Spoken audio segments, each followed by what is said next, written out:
Hello, everyone. Welcome to another episode of Let's Chat Reality. I'm Michael, And I'm Molly.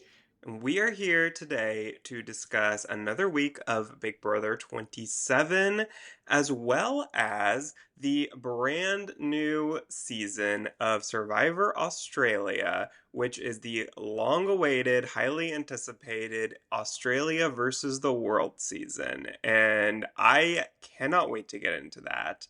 But first, before we talk about either of those shows, actually, we're going to do a just very quick overall highlights of Perfect Match Season 3, which we have not covered yet on the pod, but we just kind of wanted to go through high level. If you didn't watch Perfect Match, if you're not into that, just fast forward 5 minutes or less. And we are just very, very basic overview of that.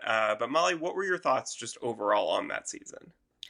Yeah, this was a wild season. I feel like overall Perfect Match can be an interesting show most of the couples don't typically last coming out of this, which kind of defeats the purpose of a dating show. But then for this season, we knew going into it that we had a successful couple because it was spoiled to us that Ollie and AD ended up actually getting engaged after the show and also now pregnant. So it's like, well, we're watching this now and like a year ago, this is what this happened. And now we already have that we knew that they were still together. But then the rest of the season, I feel like there just weren't super strong couples besides for them. I mean, there were obviously hiccups between a lot of these couples in this show and like with different dates that they had to go on with exes showing up and like all that kind of stuff. So it was just all around an interesting one, but I mean I still enjoyed watching it. I just don't think it's my favorite show. Yeah, I agree with that. I think it was a good move for them to bring in. So this was the first time that they ever brought in people from other shows, other networks into the fold here. So we had Rachel and Clayton from The Bachelor. We had Juliet from Siesta Key. And I think that that was a smart move. We, of course, Justine from Love Island, iconic, and Scott and Carrington from Love Island as well. So I really thought that that was a smart move of them because I think it brings in other audiences and that's all. It's a little bit weird just because this kind of started as like a Netflix Avengers All Stars type of show, so now it kind of just it's like when the challenge started taking people from all around the world versus just Mhm. MTV. I think at some point it's smart to do that just to kind of bring in people from other fan bases, but I think yeah, it was a lot of X's this season that they brought in that caused drama. So it was fun. I just think I the long wait between seasons is hard for me. Like I think knowing that this filmed a year ago and so much has happened since then in their lives, and we don't even get a reunion in real time to go over that. That to me would at least make it a little bit more palatable if we could get an update of where they are today in a reunion type setting versus just like a little 5 minute YouTube clip that we're probably going to get at some point during the week with updating them. So I don't know. It's fine. I agree. It's not my favorite show in the world. I think the winners have always been kind of WTF choices. We got Daniel and Lucy as our winners this year, and we know that they are no longer together in real time, of course, that they didn't last long. So, you know, it was fine. Yeah, and what's crazy too, because it's been a year, there's been other things that were like not able to be shown. Like obviously we got the AD and Ollie stuff, but Hannah, who was also technically on the season, not really shown. They edited her out mainly, except for when she was in the mixers. So she is now pregnant and engaged to someone that she met like prior to being in reality TV, but I read her post today actually. And so like she had to not share anything, sign an NDA to not spoil anything, and she wasn't even shown. So she was like just confused with why that happened for her. Also QT, who was supposed to be on this season, also barely shown here. So it's also like, well, why did Perfect Match decide to do that? Like there were probably interesting storylines they could have included. They just decided not to. Yeah, it's weird to just completely erase QT and Hannah and then promote them as main cast members and have them promoting the show, not knowing that they're not in the show, basically. It's just a weird thing. And I don't know. My theory is just that maybe because both of their shows have been canceled, QT and Hannah, and that maybe it was just because they already knew that they didn't play an integral role in the show, that they were like, well, we're not trying to necessarily promote the shows that they come from anyways, and they're two that didn't come from love shows. They're kind of the exceptions in a lot of ways. And so I guess it was just kind of an easy thing for them to say, let's focus the airtime on the people that played a bigger role in the season and not try to make it equal and fair because they're just easy to cut out. So why waste the airtime? But as somebody who loved both of their shows and loved them, especially Yeah. QT, it sucks. But and it sucks for them, of course, more than anything. But yeah, it was. It's a fun watch. If you haven't watched it, it's a fun, quick watch, mindless, and you know, not a ton to say about it, but it was fun. So we wanted to just kind of quickly bring that up. But let's get into the meat of things here. Big Brother 27, another week in the books. We pick up with after Ava's nominations, where she nominated Keanu, Vince, and Zach. Vince was her target. Zach is surprised and angry that Ava went back on her word because we saw last week that he was told by Ava basically just as soon as she went HOH, you're fine, you're good, don't worry about it. And then and at that time she really did believe that because she was planning on nominating Ashley instead. But then of course as we talked about last week, Mickey and Ash and who else was it? Morgan? No, it Or was someone no. else that Mickey primarily though I think was the one who basically was like, no, don't do Ashley. Not the right time for that. She's an ally. We don't want to put her in danger.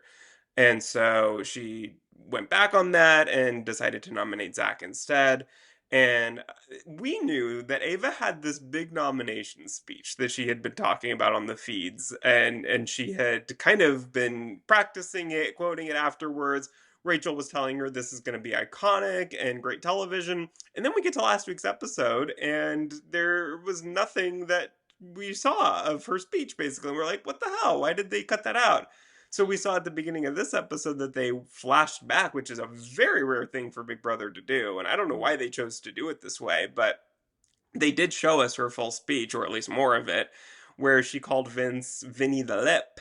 And it was really funny because she had forgotten his last name. And she had also forgotten his last name when she was practicing it, and somebody told her. And then she forgot it again during the actual thing. So a funny moment. She said that Vince was a gardener because he's planting all these seeds, and so it was a cute speech, and I'm glad we got to see it. Yeah, I think they had so much backlash online of like, where is the speech? We want to see it aired on actual TV because people who don't watch live feeds aren't even going to get to witness this. So I'm glad that they showed it, and it was a good moment. And yeah, I felt like I'm glad they rounded that out because they kind of needed to. Yeah, I was really happy when I saw that because that was something that was just such a big topic of conversation amongst the house in the days following that. So I'm glad that the general public and we had got to see the actual moment because we had heard about it, but we never actually saw it, and so Yeah. I'm glad we did end up getting to see that. Then Zach, Vinny, and Morgan are talking, and they think that Mickey may have had something to do with Ava's nominations, since she was one of very few people who Ava had actually had a one on one with prior to noms. We saw her say when she first won HOH she wasn't going to do one on ones, and Mickey was one of the few people who she did talk with. So, I mean, I can understand certainly them feeling like maybe Mickey pushed her in a certain direction, but I also get frustrated during these conversations because it really feels like they just discount Ava as being able to make her own decisions. And it's like, oh, well, somebody must have gotten in her ear because Ava would never come up with this on her own. She would never be willing to make this big move and nominate these three guys on her HOH, little Ava. And it's frustrating because no, Ava has autonomy over her own decisions and she made these decisions by herself. Yeah. No, I was annoyed about that too because they just are discounting Ava's abilities and her strategic thinking. But I mean, like she did think about it. It wasn't Mickey's influence there. No, really not at all. And I mean, Mickey, sure, she did have something to do with Ashley not being put up and Zach being put up instead. But otherwise, no. I mean, Ava really, like, as soon as she became HOH, she had these nominations set and she knew that she wanted to do Keanu and Vince right away. So I think that they need to give her more credit. And it does slightly worry me that, let's say Ava makes final two. I think that I worry that potentially some of these people will not be willing to give her the credit that she deserves for making moves that she made, and they will just credit other people for those. Yeah, I know. I hope that doesn't happen though. I hope not either, but we have a long ways to go for that. So anything can happen. Right. But Morgan makes a comment to Will and Ashley saying that Ava nominated three shields, three big guys, big targets. So when one of them goes home, could become the next target herself. Will and Ashley viewed this as kind of a threat, which concerns them because they're close to Ava. And so they go and tell Mickey this, and Mickey tells Ava. And then this really makes Ava turn sour on Morgan, who then she says, well, if she has a problem with my nominations, frankly, that's Ava's big thing, is she's been Yeah. saying, frankly, she can be the replacement nom then. She can go up on the block herself if she has an issue with those nominations. And look, I love this energy from Ava. I love somebody who's just like, okay, you have a problem with me? Well, I have a problem with you. Go up right on the block. Yeah, no, I love when she says frankly. Taryn But does the best impression of her. Just anyone who hasn't heard Taryn's live feed updates impersonating both Vince and Ava are my two favorite yeah, impressions that he does. They're amazing. those are good. But yeah, I feel like overall, like it is Ava's HOH. Like you don't want to piss her off here. So the fact that Morgan just trying to weasel her way again, just Ava's reaction there was the right reaction. Yeah. Well, Will and Kat are picked to play Vito along with Ava, Keanu, Vince, and Zach. It's the Yankee swap veto where each person's eliminated, they pick a prize. Some are good, some are bad. Then the next person eliminated can choose to keep the prize they pick or swap for one that's already been chosen. It's a classic. We get it almost every season. Will is the first eliminated here, and as always, the first person out gets the veto, which they're not going to keep, of course. Keanu is next out and gets the Partners in Crime punishment. So this is something that where it wasn't explained quite at the time, but we know from when it happens later that they are trying to. There's two people that get picked for it, and they are robbing a bank, and so they have to open envelopes with money, and some of them have goo in them that then they're slimed in the face, and they have to keep going until they find a certain amount of clean money that without goo, and put that away. And then once they're done with all that, which takes hours and hours, it took all night, then they're able to leave the backyard and stop. So we often get things like that, punishments from this competition where it kind of lasts all night. They have to do something for a certain amount of time, and it was a fun version of that, I thought. Yeah. But he swaps that for the veto, so Will is stuck with that at the moment. Then Zach is out third, and he gets a London vacation, which he swaps with Will. It was a really heartwarming moment. I thought this was where he swaps this with Will because he knows that Will wants to go on a vacation like this. So he ends up with the Partners in Crime punishment, which he ends up sticking with, and he ends up doing that with Rachel. But that London vacation moment, I really love that moment. Yeah, I agree. It was so sweet. I'm glad that Will got is gonna get that with his wife. So that'll be really great. Yeah, and it's moments like this. I think this was a smart move of Zach actually, because whether he, this, I think this was fully not a game move, but it also works as a game move pretty well to get someone like Will on your side, and I think that it works out twofold, where it's a really heartwarming moment, and I love things like that on this show where you can tell, look, these people, they might throw each other under the bus in the game and have issues with each other, not be in the same alliances, but at the end of the day, this is something that for now 40 something days that they've all been going through this together, and they really do have a special bond with each other after that long of time being stuck in a house together. Yeah. Oh, for sure. Ava is out next and gets the butler costume punishment. She swaps this with Keanu for the veto, and Keanu, of course, as we know, ends up sticking with this butler costume. It's pretty hilarious. It's a costume that where he looks like a butler and has a large derriere, and he has to serve different platters to the house with the tray on his large derriere, and it's really funny. It was funny. I'm glad that he had this one because I just felt like it honestly kind of suited him in ways too because he like added the accents and all this stuff. Like it was just fun to see him do that. Yeah.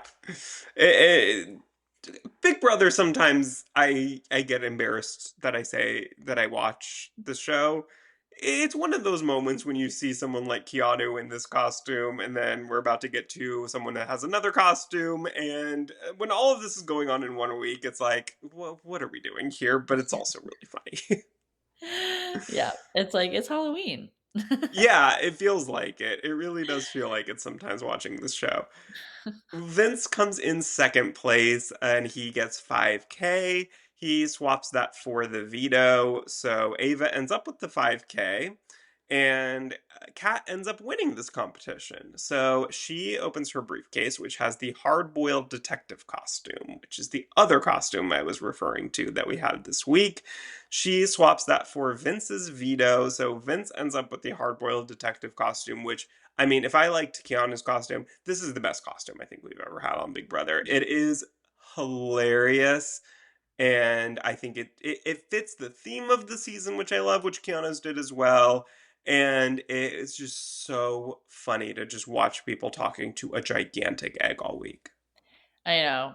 That was great. And I was actually worried. I was like, is he gonna have to compete like this in the blockbuster? Like, is he gonna be wearing the same costume still? And with Keanu in the butler costume, like that would have been amazing. But they did get to change, spoiler alert. But But it's yeah, just so funny, like seeing them on the block together yeah. in these costumes together. It's just, they couldn't have asked for anything more. I think with these. Yeah, oh, for sure. And it almost felt like Catherine almost felt bad and didn't swap it with Vince because then Vince was like just begging her to keep, he wanted to keep the veto so he could save himself. But obviously, then Catherine didn't listen to that. Yeah. Well, Catherine does end up with the veto here. Now, Ashley tells Rachel that the conversations Mickey, Morgan, Vince, and Zach have had make it seem like they don't want her to make it very far into the jury. This makes Rachel feel like she's disposable to them. And Rachel and Morgan then have a conversation in the storage room, which turns into an argument because Morgan, yet again, tells Rachel directly that she wants her in jury. Now, Morgan claims that she means that as I want you to make it to the benchmark, a checkpoint in the game, jury. And that doesn't mean that I want you in the jury house. It means that I want you to make it as far as being in jury, in this jury stage of the game. Yeah. And I get that those are two very different things, but the way that people have been talking about it is not that way. They have not been saying, Morgan and Mickey and Vince and Zach and all them, that they want to take Rachel far in the game. They are saying, we want her to be kind of the foreperson of the jury because they think that she will be somebody who makes a logical decision for somebody to win, and she's not going to be bitter, and she won't be make a personal choice, that Rachel respects the game enough, has been in this game for so long that she will be able to see clearly who played the best game and vote for that person. And having her kind of as one of the first people in jury will kind of set the tone and allow everybody else in the jury to also make those logical decisions. So Rachel gets upset because she's tired of people treating her this way and hearing that people are saying this about her, especially because she doesn't want to just if she's going to go home, she wants to go home now. We've talked about this. It's Yeah. better for her to go home pre-jury so she can go back to her family rather than sitting in the jury house for a month. That's why when Mickey was HOH, that she potentially wanted her to put her up and send her home then. So she kind of just explodes on Morgan and says, "Your whole group is crazy if you think I'm going to jury. You can tell your friends with an S, and that becomes a whole thing that I'm not going to jury. That if I make it to that point, then I'm going to do everything that I can to make it to final two." Yeah, no, I love seeing this clip. I feel like over like I had seen it from the feeds, but then also seen it like on the episode. Like obviously, like the way that Morgan was coming about the conversation, I just I know Rachel just knew, like she knew what Morgan was saying, like that as a checkpoint, like wasn't really what she meant, and so that's why Rachel was like, no, like that's not gonna happen. And I love when she said she's played with better. um, Yeah, I and that love that. yeah, so she's just like dissing everyone else in the cast basically, and saying that they're not good at playing Big Brother, which is accurate.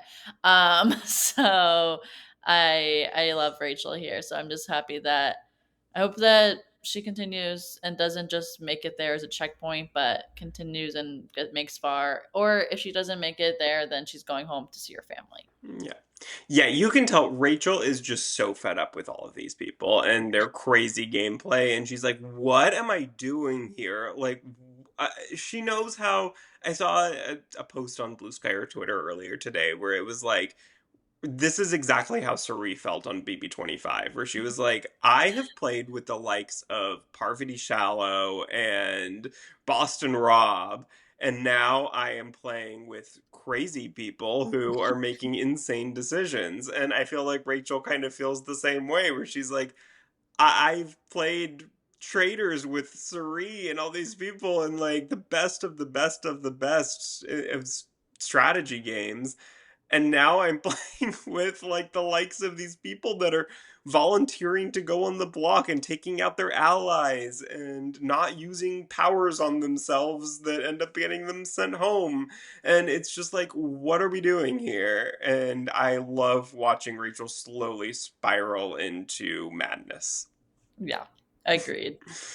Well, before things got heated with their conversation, Morgan also told Rachel that some people may be afraid to break up the showmance, I mean, Kat and Riley, which calling them a showmance is generous.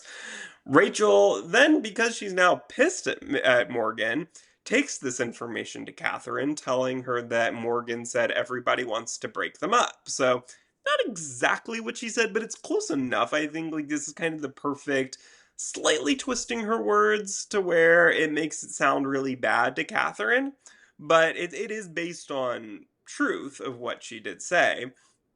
So she is trying to basically get Morgan up as the renom. Like she is so pissed at Morgan at this point, and this was happening last week, like when as we were recording with Mike Bloom, and we were like, what is going to happen here?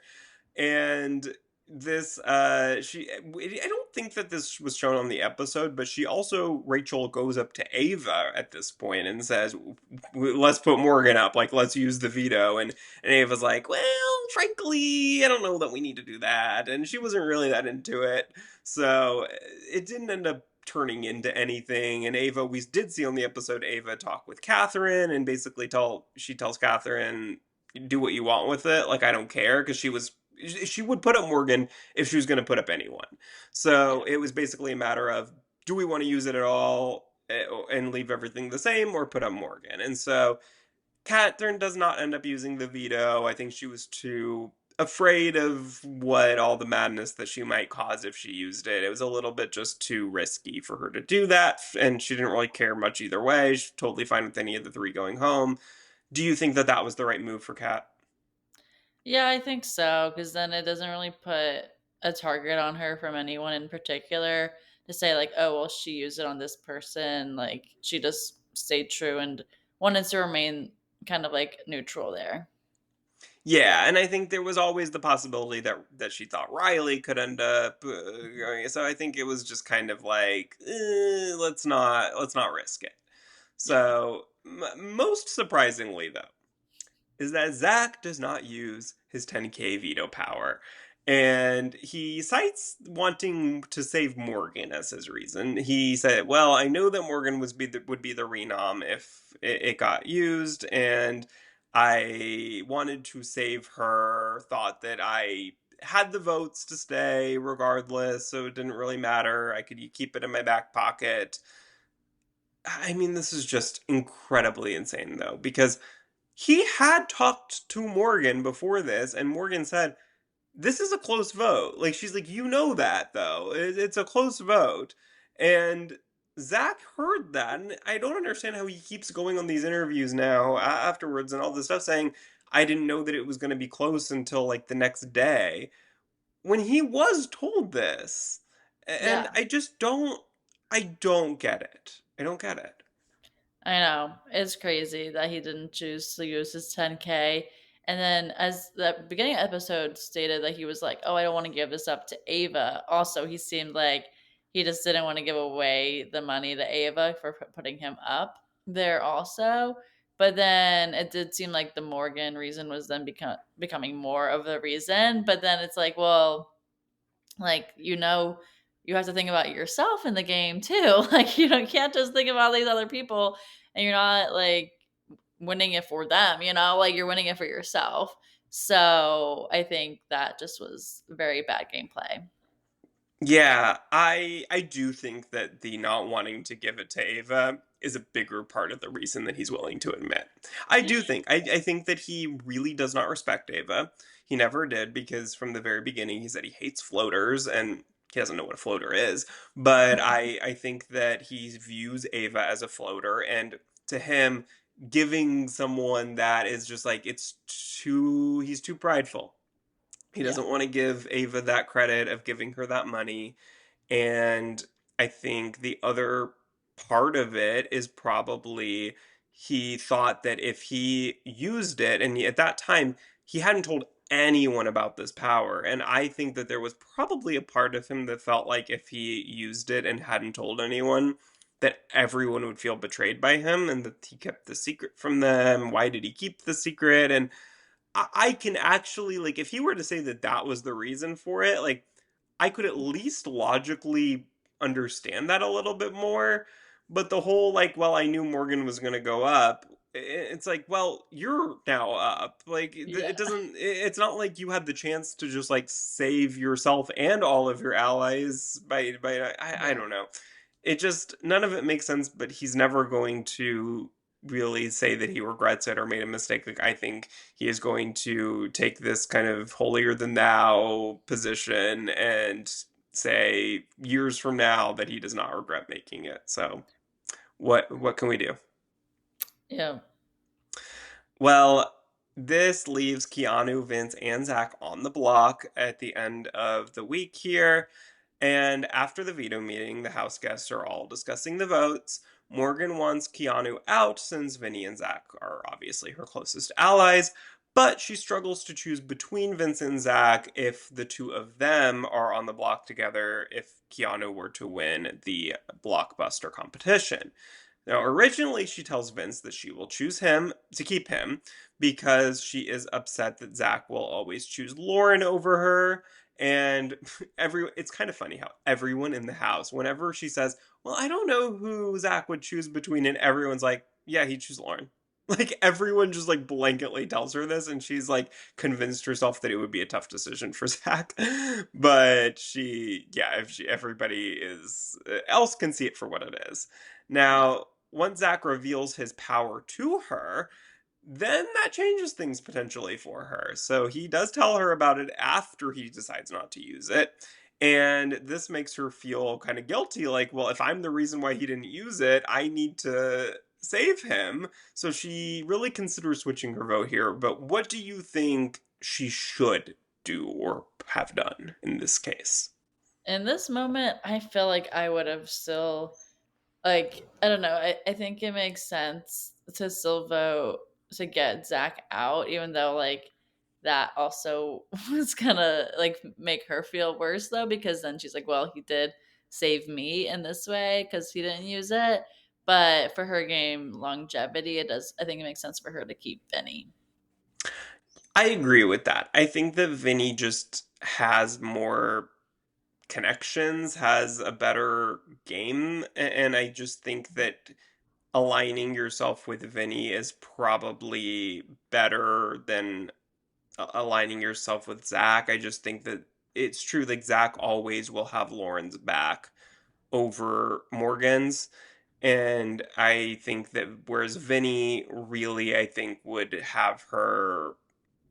I don't know. I don't even know if that's true though. I don't know. But I think it was more it was a lot more likely that Vince was going to stay versus Zach, I think, for most of the week. So I just think like Yeah. kind of not putting yourself on the sinking ship is probably better and just kind of voting in the majority where it was more likely to go in that vote, I think was the better decision for her. Yeah, for sure. Well, Mickey tells Ashley then that she thinks she can control the vote no matter who ends up remaining on the block. Ashley wants Vince out, but if he doesn't win the blockbuster. But she gets frustrated when she feels like Mickey just isn't listening to her and she's trying to be the dictator, as she called it, the Micktator. I liked that. And it really does feel like when Mickey talks to Ashley in particular, like she's talking to down to Ashley. I always get the sense of, and it's like, well, let me do the work and I'll tell you what to do later. And it's just like, that's never a good way to talk to your allies. Like, even if Mickey feels that way, let's just say Mickey feels like she needs to baby Ashley in the game and that she can't trust Ashley and that she's just going to, she thinks she's a better player than Ashley, whatever it may be. Just make Ashley feel like you are equals with her and that Ashley has some input and that you are taking her input into consideration because even if you're not, people like to feel that way. And I just think especially in a game like this, you want everybody, your allies, to feel like their voice is heard. Yeah. Well, she's definitely not making her feel that way because then Ashley went to talk to Will about it and really not happy. So I think that Mickey needs to just not talk like that and or just gonna just dig her own grave. So I guess that's a good thing. But I feel like yeah, she needs to be better at her social game for sure. It really feels like something switched when she got HOH, and that Yeah. she got this HOHitis disease that she can't shake. That it's like she feels like she has been in control of the house ever since then, and she just needs to get off of whatever HOH medication that is making her this continuing disease that she's gotten since then. And it's just like, Mickey, go back to the Mickey that we saw the first few weeks that was so great and had such a good game sense and was so good socially. And it's just like ever since then, I don't know what switched in her. But I guess some people when they get that taste of power, they can't let it go. I know. Yeah. So hasn't happened yet. Yeah. Well, then Kelly and Riley talk and they agree they want to keep Keanu in the house and get out Vince or Zach, whichever one is next to him. Uh, so it feels like there's a lot of I don't know, there's a lot this really kept changing and shifting throughout the week. Like there was never a clear idea of who was going home last week for most of the week, which was so fun to watch. Like it's so rare that you get that with three nominees that it was like all the permutations of it were constantly shifting and it was just it felt so close like it was just like one vote here or there could switch the whole thing and going into this BB blockbuster it was really exciting and it was a stacking puzzle so they had to get the gemstones that are all the same colors all together on the post of that color by moving them one at a time. It kind of feels like one of those like I don't know, like phone games that you play. Yeah. It was fun. I know. I liked watching it. They just were doing such a like they were going so slow at actually completing this puzzle that I felt like I had it in my head already because I've been watching those games. I don't play them myself, but I watch like the ads of them and then like Mm, always finish yeah. it. Like when it's like continue watching, I always Right. click. continue watching. But I know it's just those games are fun. So I was kind of like, well, I feel like they should do better at this, but they ended up like, I don't know. I mean, they still finished it in the live episode. Obviously, it wasn't like forever taking them, but it did feel like a long time watching them. Yeah, none of them were fantastic. I felt like Zach was going really fast at first and then slowed down a lot. And I was not expecting Keanu to win this, to be honest with you. No. I had a bad feeling when I saw what competition it was, and I was wrong.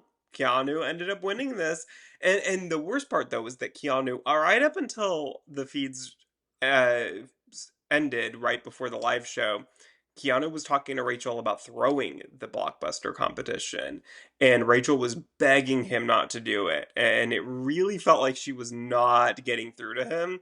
But then I was very thankful when he ended up pressing the button because he was like, "Well, if I see that Vinny is second, then I'll just let him win it, and so I can be next to Zach, and Zach goes home." And Rachel was like, "No, you don't have the votes." And so when he kind of slowly started walking over to the buzzer, I was like, "Oh no, he's throwing it. He's not going to press it. He's just going to like stand there and watch." And he ended up pressing it. So I was like, "Oh, thank God." Keanu won, and we got Vinny and Zach on the block, and it was like the most exciting potential outcome. And we never get this. It's like it feels like this season it is happening a lot though recently in the last few weeks where it's like we just need something to happen to make the most exciting TV, and it happens. So I'm very happy. It was good. I know. I was happy that Keanu didn't throw that. Me too. Well, then, Zach is evicted here in a vote of 8-2. Rachel and Will are the only votes for Vince. Rachel, not surprised by that. She's been targeting Vince. Vince been targeting her. She was really rallying for Vince to go here. Will, I think, is just one of those people who doesn't care about going with the house. He's just going to vote for who he wants to vote for. Ashley was expected to vote for Vince as well, but I think she kind of towards the end was like, well, I should vote with the house, because especially because last week, that whole fiasco, I think she was like, let's not do that again. So Yeah. she ended up voting with the house. But yeah, Rachel and Will, I think, both knew that Zach was going home here. Yeah. Yeah, I mean, Will just wanted to not vote for Zach because he gave him the London trip also, which it That's made true. sense. Yeah, that he was just like, I couldn't do that.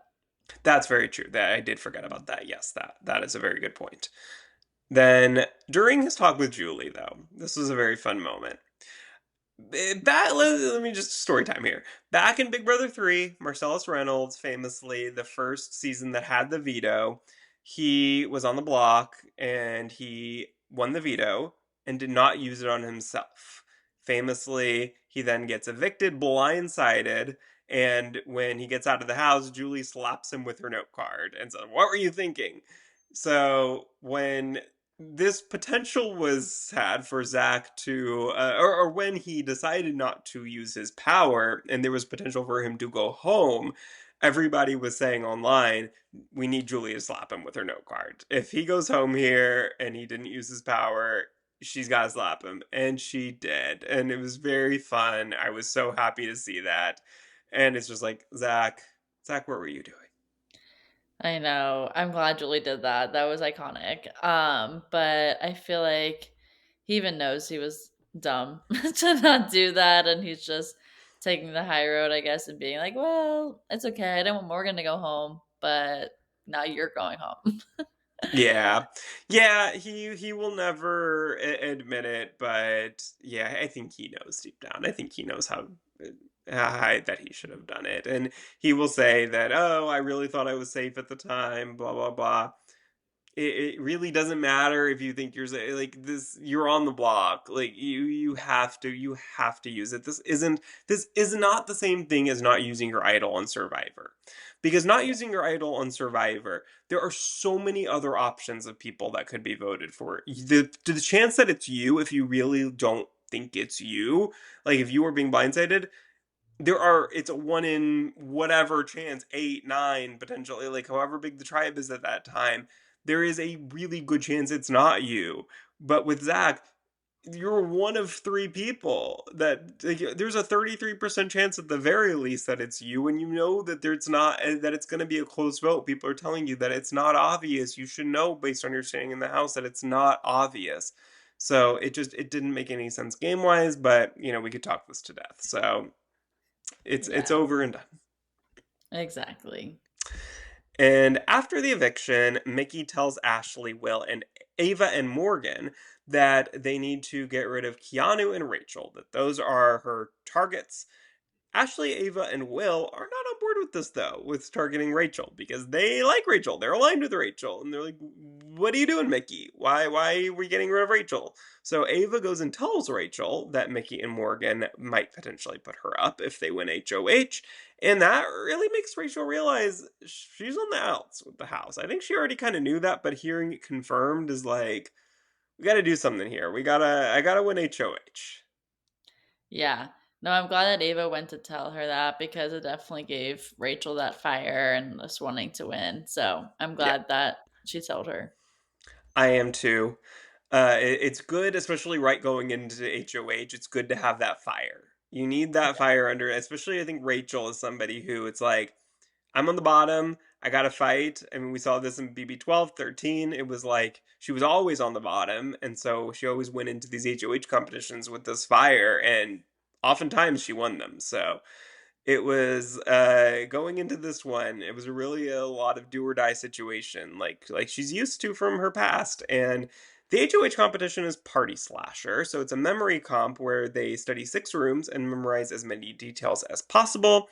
Each round they get a clue, and based on that, have to pick a room to hide in where they will be safe. Very fun competition. I loved this. It Mm. reminded me a lot of that Nether Gorgon competition from BB25, but I think this was a much better version because it wasn't so much about speed, and there weren't like in that competition there were only so many option like people that could be hiding in one space, and so if you just weren't fast enough you couldn't save yourself, whereas this time it was just all about memory. Yeah. No, I really like this too. And their outfits were fun, the prom theme. So it was a good competition. I liked it. Yeah, it's given budget. A lot of Yeah. the season is actually giving budget, and I appreciate that. Yeah. So Rachel ends up winning this. Morgan is second, which is was a close call Right. there. Very different week we have if Morgan wins.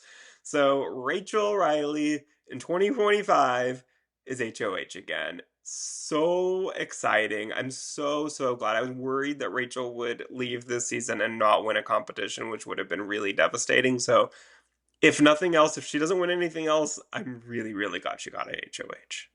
Yes, I am too. And I know at the end there, I mean, we already knew that Rachel was HOH, so it wasn't surprising to see her win. But if I hadn't known that and just watching the episode, I would have been so nervous at the I end know. there. I would have been like, oh my gosh, this is going to go either great or really badly. So it's great that I went in the great direction. Yeah, for entertainment and stakes purposes, they could not have picked a better two to make it to the last round there. So Yeah.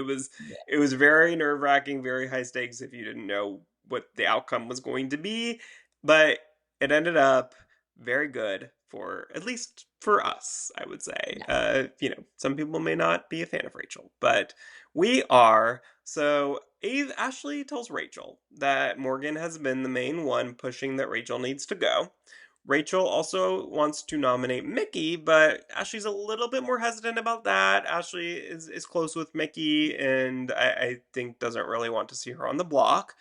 Vince also tries to talk to Rachel and smooth things over, but Rachel's not having it. I really thought that conversation was funny, where Vince was like, I don't think this is going well. Like, I think I might end up on the block. There might not be much that I can say to save myself. So, and he's right about that. So I thought that was kind of a funny conversation because clearly those two have just been going at each other for weeks now.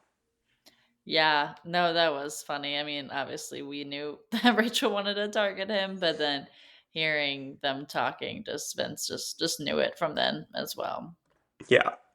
Well, Mickey goes and talks to Rachel. Now, they have two conversations that we see on the show here. The first is when Rachel is in the bathtub, and they have a very vague conversation where Rachel's kind of just sussing her out and trying to see, like, look, I've heard that you're coming after me, but I haven't heard it from your mouth or like gotten that sense directly. I don't have any proof of that. So she's just kind of seeing how Mickey's answering questions and Mickey's kind of getting frustrated by the vagueness of it all. But then they have another conversation. Now, this was on the feed right before Noms. This was like a 2 hour conversation. This was a marathon. And we saw, I feel like they did a pretty good job of summarizing it though. So Rachel tells Mickey that she feels like she's been betrayed by her since the Jimmy vote, where she really didn't take Rachel's feelings or suggestions into account at all and just went rogue and didn't really consider Rachel's game in making these decisions. And Mickey's just spending all the time trying to defend getting Jimmy out, saying, I thought this was best for both of our games. And Jimmy was doing all this stuff and he was targeting me, targeting Morgan, and Rachel's like, no, he wasn't. Like, this is all wrong. You're getting wrong information and you made that decision based on wrong information. And Mickey just won't have it. And this is where I think Mickey's big mistake is that I think whether she believes it or not, Mickey just needs to tell Rachel, like, look, I'm sorry. Like I wouldn't make that same decision now, knowing the information that I know, but clearly I was being fed wrong information by somebody, and I apologize. I know that that was bad for your game, and I think that if she would say things like that, Rachel would accept it and be like, okay, let's move forward. Like, I think she really likes Mickey and she wants to work with Mickey and trust Mickey, but I just think like without her ever feeling like she can see what she did was a mistake there, I just don't think they'll ever be able to repair that. Yeah, I agree. I just think Mickey's just too in her head about thinking she's right and isn't going to listen to Rachel's opinion on it. So I think it's just a done deal. Yeah. So Mickey does do one good thing, though, I would say, here in this conversation, that she throws Kelly under the bus with some facts. And she tells Rachel that Kelly said that Rachel felt like Mickey was icing her out. Now, Rachel knows that this is true. She did tell Kelly this. And so she's like, well, crap. I guess I can't trust Kelly. So after their conversation is over, and this was not on feed, so we didn't really know that this happened, she goes and confronts Kelly about it, and Kelly admits it. She said, I messed up. Sorry. I'm such an instigator. And so she apologizes to Rachel, but this really makes Rachel question things. And she's like, should I do Mickey or Kelly? Like, Kelly clearly betrayed me, but I still don't really know that I can trust Mickey. And with all the Jimmy stuff, that I think she was really weighing those options. And she ends up going with Mickey, so she nominates Vince Morgan and Mickey. Do you think that was the right decision? Yeah, I think so. I think there's more weighing on the fact of what happened with Mickey than with Kelly. Like, Kelly obviously betrayed her trust in some way, but like not to the extreme that Mickey has. So it definitely makes more sense to keep Mickey up there instead of having Kelly.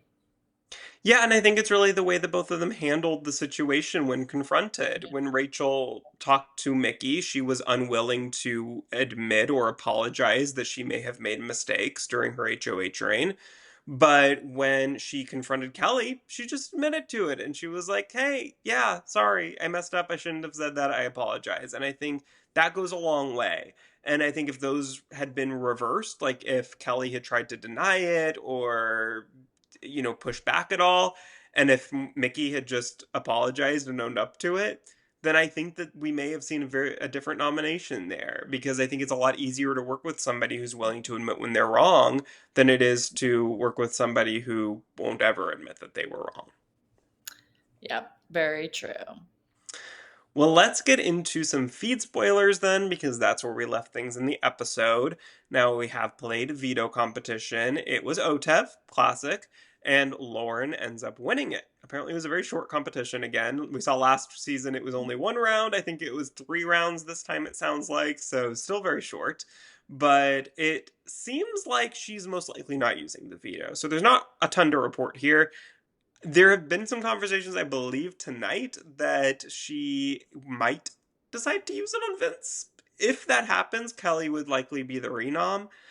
I am going to assume and guess that she's not going to use it because that's kind of where she's been set at for all day yesterday and today.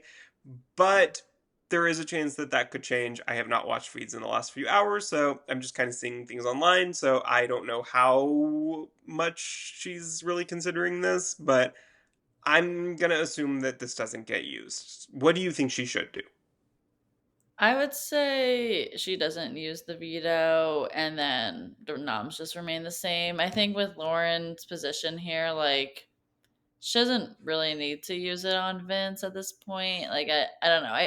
I don't know if he's the main target of this. I mean, obviously it could be anyone at this time in the day. Like we don't Yeah.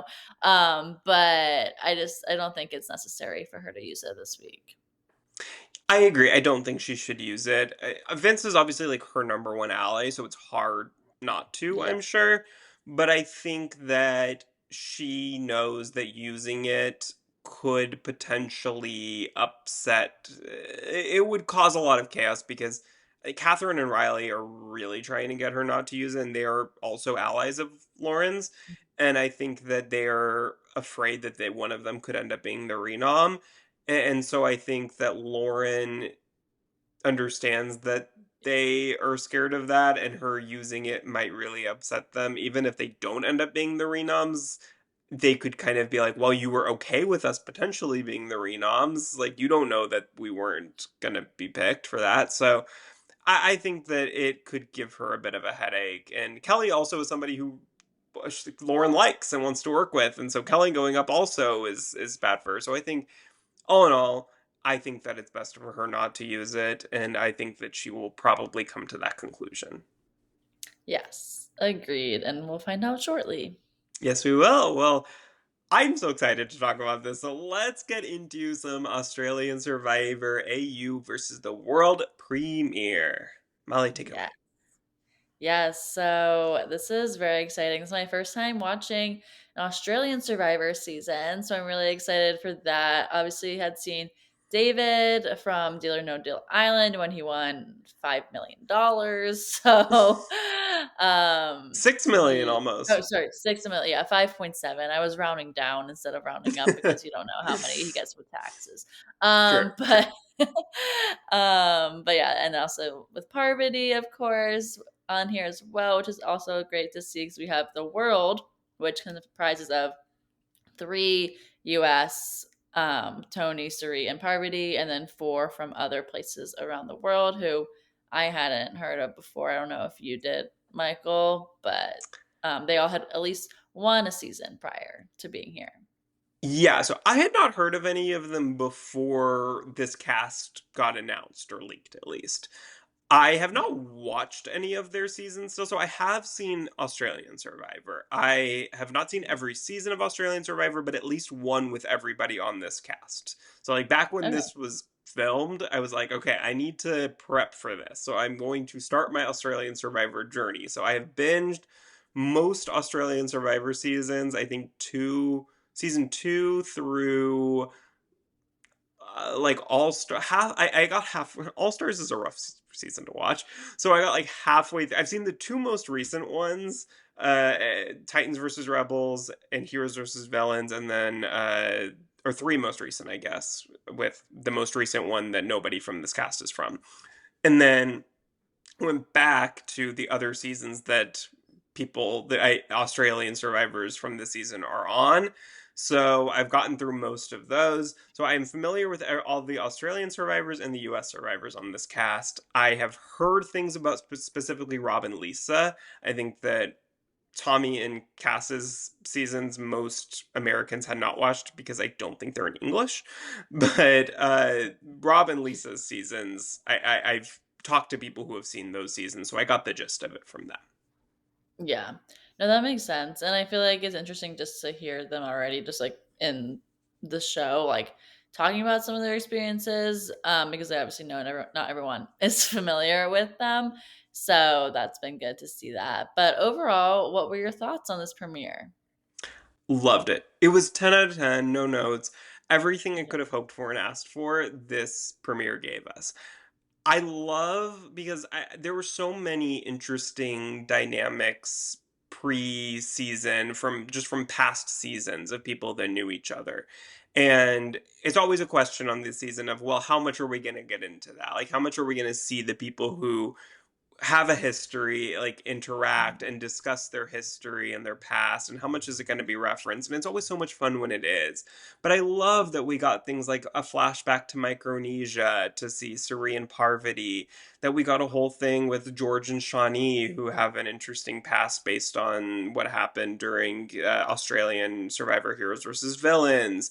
We got to see just all of these different, and David and Parvati with Dondi, their connection that got brought up, which was, I think, a big question mark of whether that would be or not. So Yeah. it was so much fun, and I loved everything about it. Yeah, I agree. I saw the clip of like the first 9 minutes that were revealed the other Yeah, day on Instagram. And after seeing that, I was like, oh my gosh, this looks like it's going to be the best season ever. So, I mean, it's only 3 weeks long, basically, but I'm so excited for the TV we're about to see with this season yeah. because it's already gearing up for an amazing season. Yeah, no, Australian Survivor, the production value is top notch with the Yeah. intros and everything. Oh, It's yeah. just, it's so different from US Survivor, but I Yeah. love the way that they do it. The one thing that Australian Survivor I think does worse than current US Survivor is a little bit more old school in its editing, in the sense that US Survivor in the new era really tries to give everybody their fair share of screen time. They try to really hard to let you get to know every single person on the cast. And Australian Survivor is much more lopsided oftentimes in their editing. Like, if somebody is a big character or a main part of the story, they will spend a lot of time on those people, and kind of, we call it in Survivor, purpling somebody, basically just kind of like ghosts, like they are a non-factor on the season, no screen time. This was very commonplace last season on Survivor Australia, Brains versus Brawn 2, where there was one girl, Morgan, who I think got maybe like two or three confessionals in like 18 episodes. Oh Like, my it gosh. was, she was nowhere to be found. And I think like we got her intro video in like episode 14. Like, it was craziness. So I don't Yeah. think we're gonna get that extreme with this season because it's a smaller cast and a shorter season. So like I don't think it's gonna get that extreme. But I mean, we saw in this episode like Sarah was somebody who got like no screen time. So I feel like that's kind of the one person, but I think they did a decent job in this premiere of basically we got to see a good amount of everyone else. Yeah, I agree. I mean, it's only been one premiere so far, so we have plenty more Yeah. episodes to see because they come out many like during the weekday. Like the what days are they airing again? So Sunday, Monday, Tuesday, which is Yeah. commonplace for Survivor Australia to do 3 episodes a week. I just didn't Okay. think they were going to do it for this season because it's already so short. I kind of figured they would maybe do two a week for five Yeah. weeks, but no, they are flying through this. They're doing it the whole season in 3 weeks somehow, 10 episodes. So Yeah, because they're only there for 16 days, yeah, so it's also a shorter season or which I think shorter is amount smart. of time.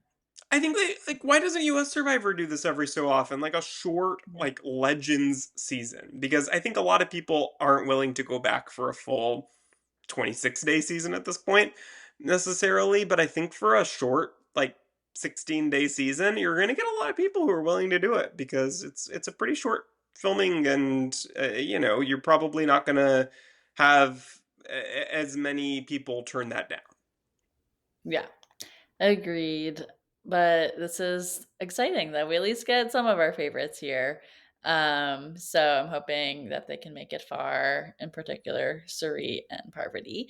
Yes. But we'll have to see. But first up, we get a reward challenge. So one person from each tribe races down a slide, then crawls through a net, and then they throw sandbags at a bell. And then the first one to hit the bell gets to then choose one item from a shelf of options. And then, but with those options, they include a tarp, pillows and blanket, flint, fruit basket, champagne, tea and coffee, and then a mystery box. So a wide variety of options here. What would you have wanted to choose, Michael? This is hard. I think I would be really torn between the flint and the mystery box because the flint is the most important thing. You need to be able to make fire. And that would be very, very tempting to me. But I think that I would probably go with the mystery box because you want that unknown factor on your beach and not on someone on the other beach because the theories would go crazy if you know the other tribe has a mystery box. You're like, what could it possibly be? And that Yeah. would make me go kind of insane, I think, with the just unknown factor of that. So I think you always want that on your side so you can manage it, whether it's good or bad or whatever it is. Like, you want it in your possession and your eyes on it. And then with Flint, like once you go to tribal, you get Flint. So like I would think, okay, we're probably gonna get that in like the next few days, anyways, at some point when we inevitably go to tribal. So I think, yeah, I think I probably would have gone with the mystery box first. What about you? Yeah, I agree. I think that just has more at stake with it. So it would have been interesting. We still don't know what's in it, but Yeah, we we still did see don't. the first. Yeah. Well, the first round was Rob versus David. And as they're going up the stairs, they're already talking some strategy here because David proposes working together to get them both deep in the game. And he says that he'll let Rob have input in who goes home from their tribe if he'll return the favor. So then Rob doesn't respond. And then Rob wins that round and then he takes the mystery box. So the first option there was chosen was the mystery box. So Yeah. had the same realm of thought as we did. Yeah. And Yeah, I loved David just taking advantage of yeah, that moment to talk to Rob. Like that is so David. I know. He did this on, I think it was his first season. I can't remember anymore. I watched all these seasons so quickly. I binged them like within just like weeks, so I get all of my Australian Survivor facts mixed up. I apologize, but I he did do something like that where he was talking to people on the other tribes and making deals and giving people idols from another tribe, giving people fake idols from another tribe. Like it was there was a lot that he was doing, and I loved this. It just felt like classic David Janae. Yeah, no, it did feel like that, and I'm glad the mics were so strong at that point too. I'm Yeah. like, wow, they're still working. I mean, obviously, like it's a show, so they should be working. But I just felt like, wow, we really are hearing them very crisp in these conversations. Well, and that's not Um, a time where they expect game talk to happen. yeah, Probably is just like when they're walking up to the challenge. So I'm glad that they were even like listening to that moment and could know that that happened. yeah. No, I know for sure. And I feel like I was watching with my friend tonight, and they he was saying that in the US seasons, you're not allowed to talk gameplay like in the middle of the challenge like that. But I don't know, is that real or is that just like because Australia they just like have less strict rules on that? I don't know for sure the answer to that, to be honest with you. Yeah. I feel like we have seen that before, like people whispering things to each other, like not necessarily long conversations like that. Like this felt like he was saying a lot to him. I So know. but I feel like we've definitely seen where people will try to like whisper little things like target so and so, like right as they're, like leaving after a challenge, or where there's maybe like an idol hidden at a challenge and maybe there's like Mm, little whispers going on there or like on the bench during it. I don't know. I feel like we've definitely seen similar enough things where I feel like Survivor is one of those shows where I would always, as a contestant, I would think ask for forgiveness, not for permission. Like just yeah. if you have a second to say something to somebody on the other tribe, just do it. And you'll be told if can't do that for some reason. But like, unless you are explicitly told you cannot do this, I'd say just do it and see what happens. So I don't know. Yeah. No, I agree. I feel like that was an interesting moment to see that. So I'm glad. I mean, and it did have some sort of realm of talk in this show. I feel like in this episode, because of the Rob David interaction, we see later with Parvati then talking to Rob. But I feel like that has something to do with it too, and why we saw their their conversation there. Yeah. Um, but then we have the World Tribe. We go back to their camp there, and we have three Americans, as I said before: Parvati, Suri, and Tony, and they're worried that they'll be targets. So they agree to work together until the merge, to stick USA strong there. Do you think this will last? I no. Short answer, no. I think that I look, I think Suri still has that little bit of wanting to get revenge on Parvati because famously Suri, Parvati, and Amanda made it to Micronesia together to Final Three together, and then Suri got out because there was a surprise Final Two. And I think that she thinks she should have won Micronesia. And I would not be shocked if eventually Suri turns on Parvati. And I think that Suri would turn on, and Parvati would both turn on Tony because they don't have a Yeah. long history with Tony like they do with each other. So I actually think they'll probably both turn on Tony first, and then Suri might turn on Parvati, or Parvati would turn on Suri. I think maybe they'll make it to merge. Maybe I think I could see that they would try to at least get to merge together. But merge is coming up pretty quick here. We're only 14 people. Yeah. I would assume that merge probably happens around 10. So I think we only have a few weeks. So I could see them, sure. Like I could see them making it a few weeks together, especially if they don't go to every tribal, which they probably won't. So if they only have to last one or two tribals together, I wouldn't be shocked if they did that. But I think as soon as the merge hits, they'll turn on each other. Yeah, I agree. They're just too strong of players to stick with each other the whole time. So I don't think they'll stick true forever, but for at least the meantime, I think they will. Yeah. Um, and then we have a nice moment of Lisa sharing how she's a big fan of Suri and that she wants to work with her. And Suri tells her that she'll not turn against her. And then Lisa struggles whether to go with her or her non US alliance. And so I feel like here Lisa just really wants to work with Suri, but also wants to make sure like she's not going to totally turn on people she thinks that she trusts to work with. So it's an interesting position here, but what do you think about Lisa is me. I am Lisa.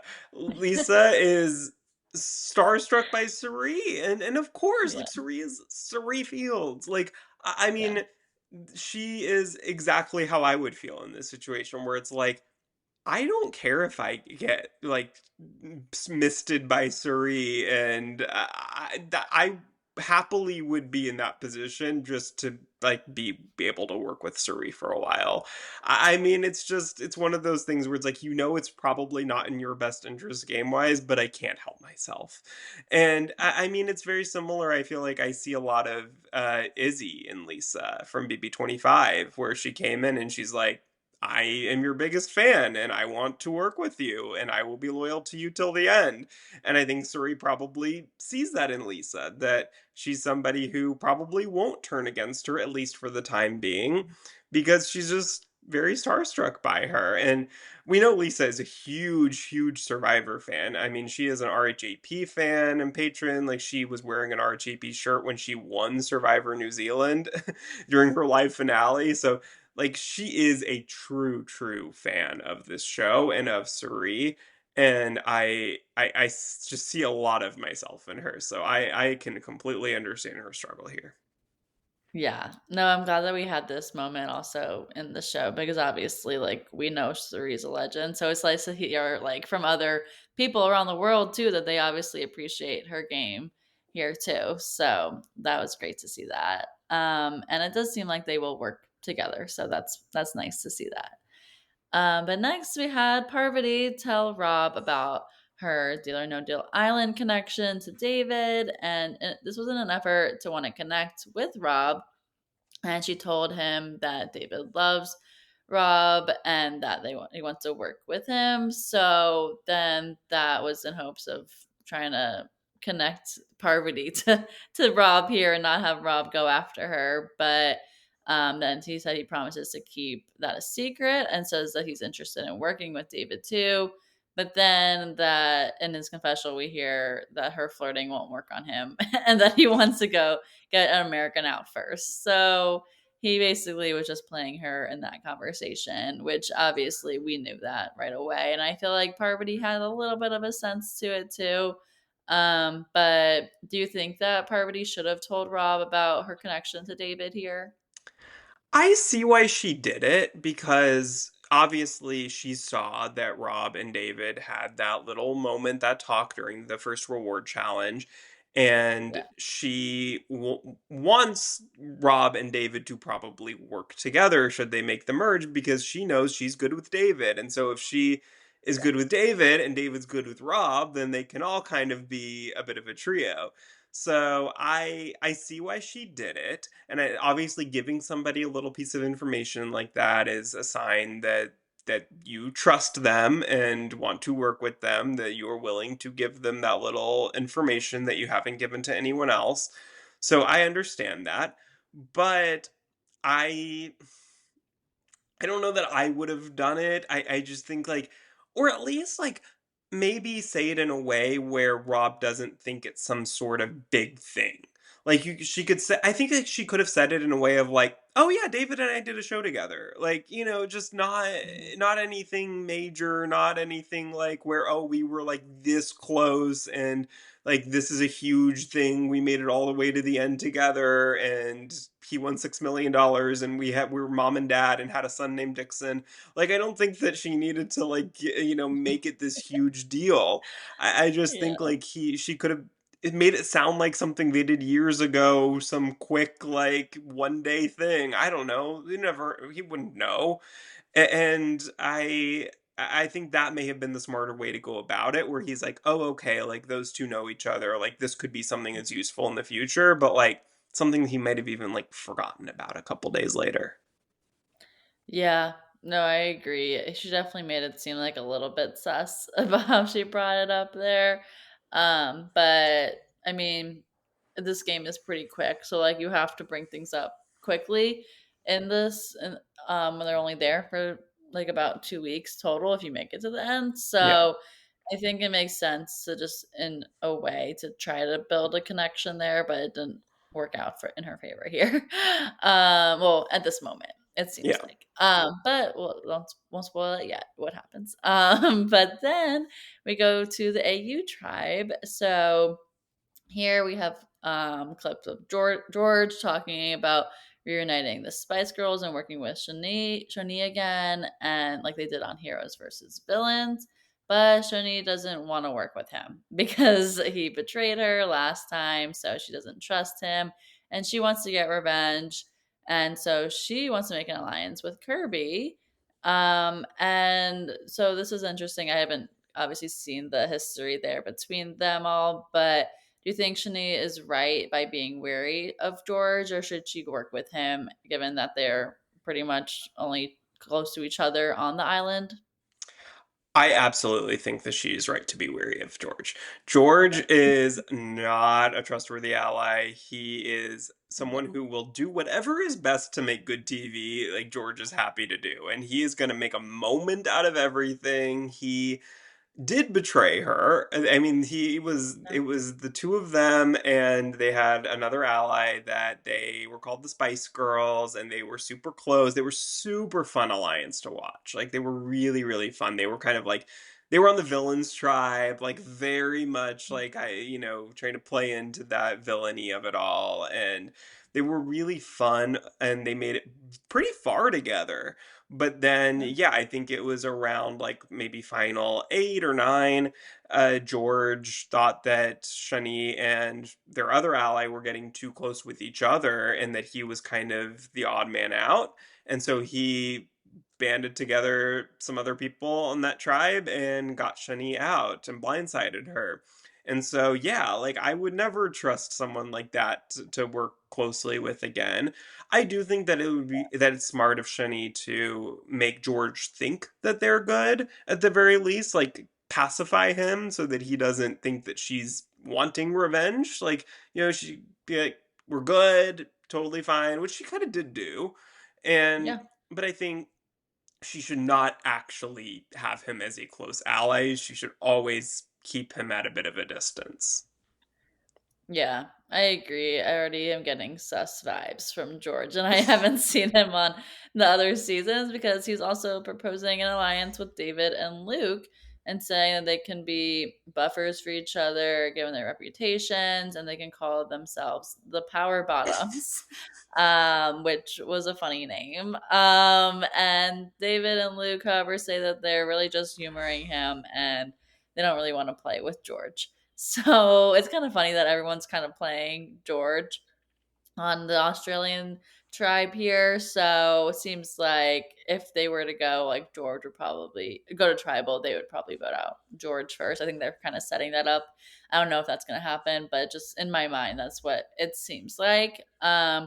So do you think that David and Luke should actually want to work with George, or do you think they should just get him out I mean, and look, get it? I actually don't think it's a bad idea for them to work with George because David in particular, huge target. I mean, David won the All-Star season of Australian Survivor. So, I mean, he is should be like a number one target on that tribe. And so I think keeping George in for like a week or two at the very least, not a bad idea for him potentially because George is somebody who is the I think only other person besides David who is potentially a bigger target than David just because of his reputation. So I would not.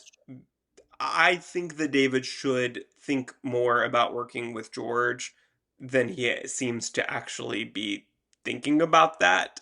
And it would not be a bad idea for him, even though he probably shouldn't actually like trust him necessarily. But I think he should think about not having George be the first one voted out of their tribe.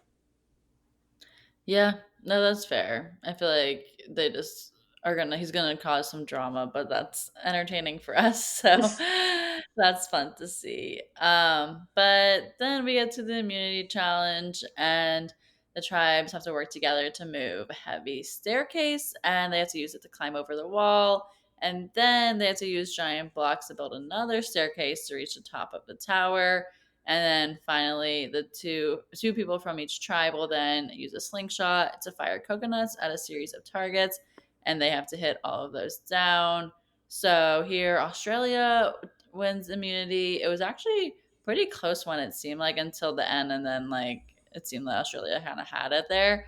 But it was an exciting immunity challenge. So now World has to go to Tribal Council, and after the challenge, Rob asked David to help him find the key to their mystery box. So another conversation between Rob and David here in a challenge.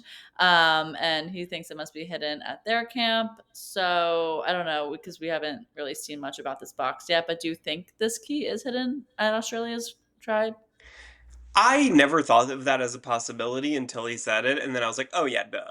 Like that is Yeah. very Australian Survivor, something that they would do. That is something that they have. I believe they've done things like that in the past for sure, where things are hidden at the other camp. I feel like even U.S. Survivor recently has done things like that. I can't like off the top. Yeah, because I think like we've seen like these idols that on U.S. Survivor that someone from each tribe has a piece of it and you have to make it to the Yeah. merge before it gets activated. You all three of you have to use it together. Like we've seen things like that before.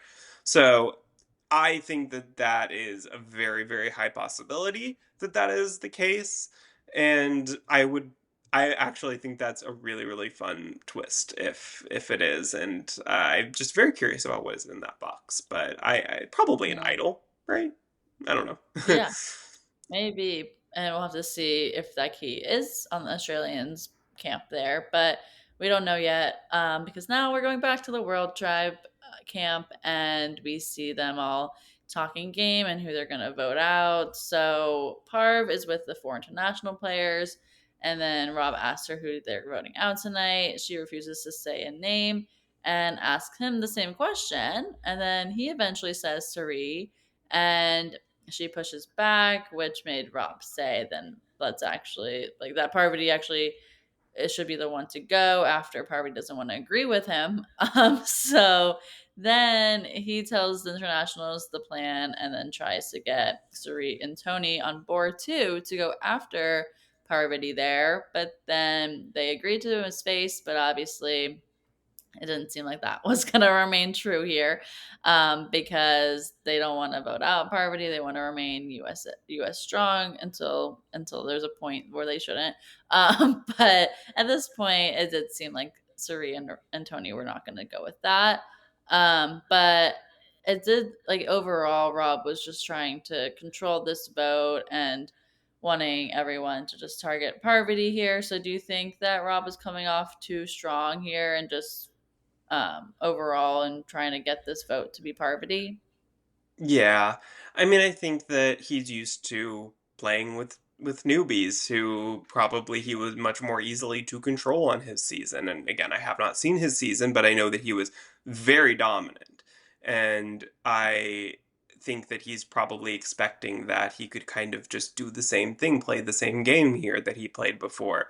But he doesn't know that he's playing with these legends that have done this many times before, some of them, and are not nearly as easily controlled and manipulated. And so he's learning that maybe that same style of gameplay is not going to work with a cast of all stars like this. Yeah, very much so. Because then Parvati already can suss out the information herself because she goes to Lisa and Cass, who tell her that Rob was throwing out her name. So she got the information right away. Parvati knows how to work her magic. And then Parvati then tries to get them on board with voting out Rob due to his controlling ways. So then Lisa and Cass then go to Tommy and they debate which way to go.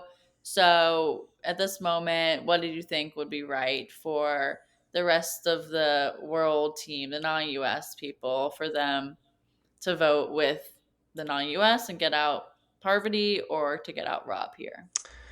I actually don't know that I have strong feelings about this. I think that either way was not a terrible move for them. I because look, like it's a very easy move to just vote out Parvati or Suri or Tony and keep the four international players alliance strong. And I wouldn't begrudge them for doing that. I mean, I'd be really upset because I wouldn't want to see any of the three of them, the Americans, go. But I think that wouldn't have been a bad move for them. But I do think that it's hard to work with someone like Rob, and they probably just were annoyed by him trying to control and dominate things and all of their decisions. And so I don't begrudge them for going that way either. So I think that, yeah, I don't know what I would do in their position. I think that you just kind of have to assume that Rob was even more controlling and we more than we even saw, and it just probably got to be too much where they were like, let's just get him out. Yeah, I agree. I think it's more like the personality at that point rather than like keeping the tribe strong and like the Yeah. physical aspect, which is like obviously a big factor because he's a very big man. And wanting to win challenges there, like you're gonna have less of a chance there. But how physical are all these challenges actually gonna be? Like we don't actually know Yeah. that yet. And So I I don't think that's a good reason. and I think someone like Lisa probably would have had a really hard time voting off Parvati first. Like I just think as a fan, Yeah. she was probably like, I really don't want to do that. Like I don't want to be on a season where Parvati goes home first. Like what a disappointment that would be. So and she wasn't gonna vote out Suri. So I just think that probably played into it a little bit as well. Yeah, for sure. Then during Tribal, we see a moment there with Rob revealing Parvati's secret about playing Dondi with David. So that was an interesting moment that we get the full circle of this whole conversation of Dondi, but Parvati kind of more downplayed it here.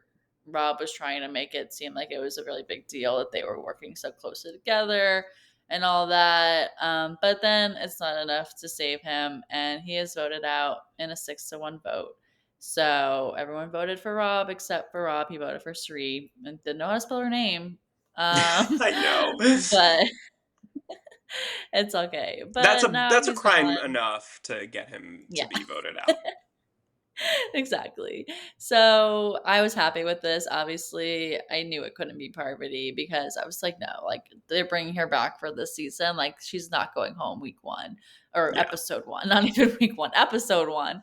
On her So birthday. I feel on her birthday. She couldn't have been And we going out on know her from birthday. Kelly on Big Brother that birthdays are very important and you cannot vote someone out on their birthday. Exactly. So I wasn't that surprised by this. I knew Parvati was having good conversations that I figured she was going to be able to sway the internationals to vote with her. So I was happy to see that. Was really happy. I was worried. I was really, really worried for her, but very, very happy that it worked. And I think it was smart of her to kind of lie here and say that, oh, David betrayed me on Dondi. So, Yeah. I mean, that's not how that happened, but I think it was No. smart of her to say that. And I do wonder, though, if that will, when they go back to camp, especially Suri and Tony are going to be like, why didn't you tell us about this? So, maybe Uh, Suri knew. Like, I wouldn't be shocked if Suri actually knew when Parvati was filming Dondi, because I think the news came out while they were filming that Parvati and David were both playing mhm. that. So I Suri may have known, but I am curious when they go back to camp to see what happens with that and whether that continues to be a topic of conversation. Yeah. No, I'm interested to see that as well. So I'm excited to continue watching Australian Survivor versus the world. It's going to be a great season. So very excited for this. Already off to a great start. But yeah, so thank you so much for listening, everyone. Don't forget to subscribe wherever you get your podcasts and follow us on social media at Let's Chat Reality. And we'll be back chatting more reality TV next week. Thanks so much for listening. Bye, everyone.